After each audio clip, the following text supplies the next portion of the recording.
A hummingbird always looked fascinating to me. Small, colorful, drinks nectar, hovers by a feeder. Nothing special. But once I actually looked into how this bird actually works, everything changed. I didn't expect to find a creature this over-engineered, this territorial, and this extreme. Most people assume hovering is just fast flying.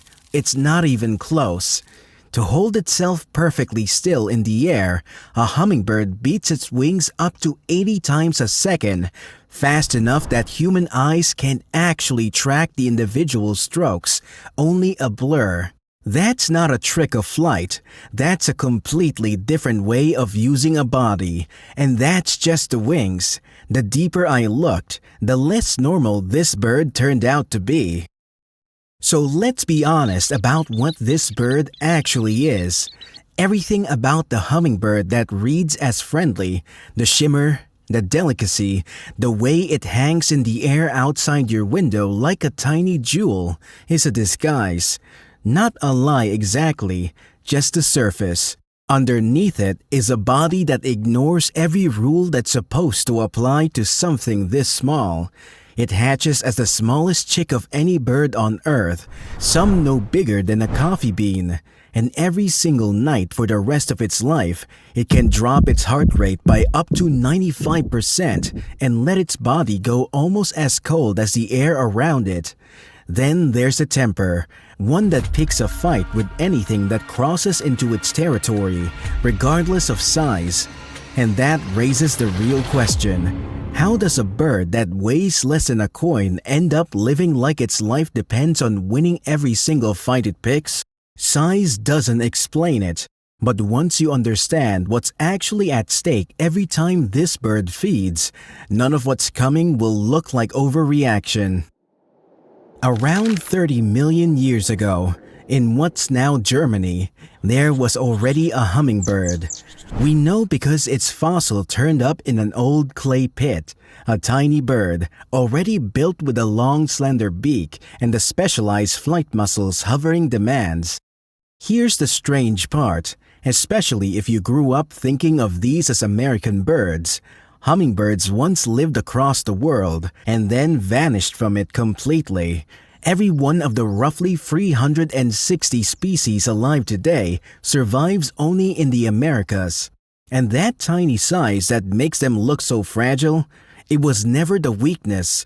For a bird that has to hover, to hold itself dead still in the air, in front of a flower, being small isn't a limitation, it's the advantage. You simply don't get to fly like this at any larger size.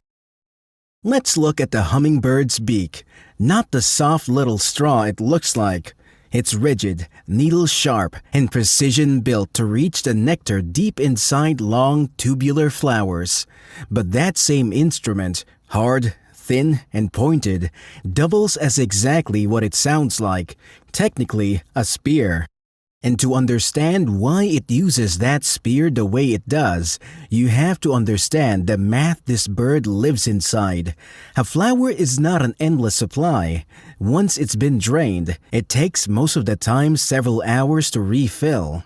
So a flower another bird just emptied is worthless to you right now.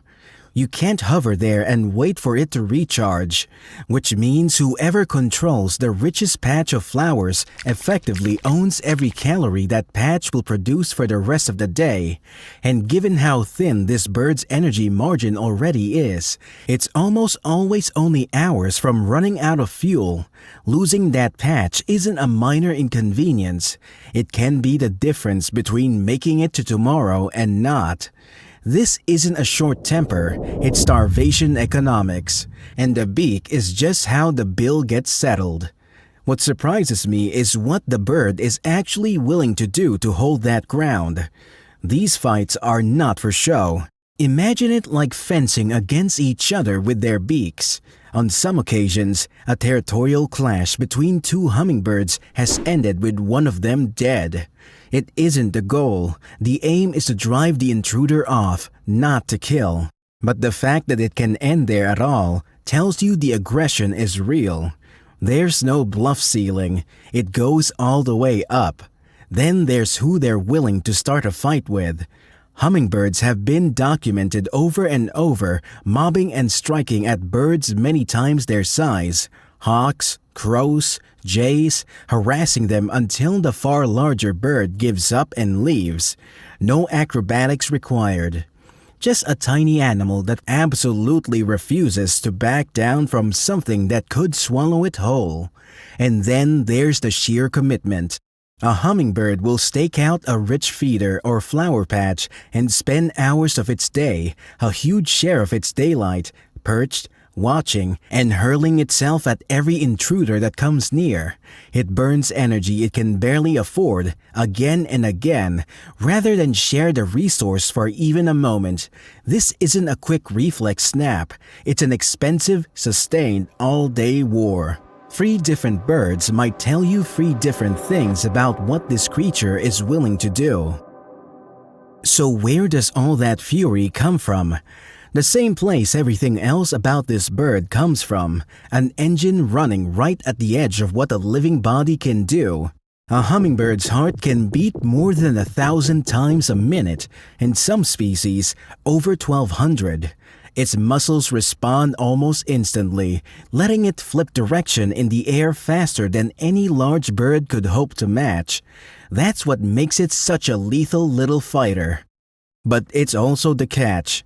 That same redline engine burns fuel so fast, the bird has almost no reserve to spare. Which is exactly why most of these fights are over in seconds, not minutes. Neither side can afford a long fight. Here's what surprised me even more.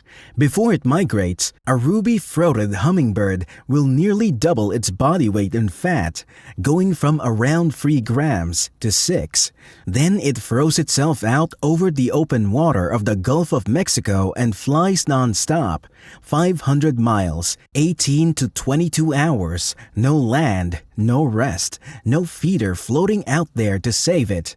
Birds arrive on the far shore having burned through nearly everything they had, some down to almost nothing.